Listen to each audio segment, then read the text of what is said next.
In today's tutorial, I'm going to show you guys how to factory reset your HP laptop, tablet, or desktop computer back to default settings and not keep any of your personal files. Just do a clean reset, perhaps if you're going to donate it.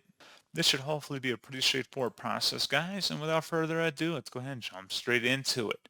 So all you have to do is open up the search menu and you want to type in settings. Best result, you come back with settings. Go ahead and open that up.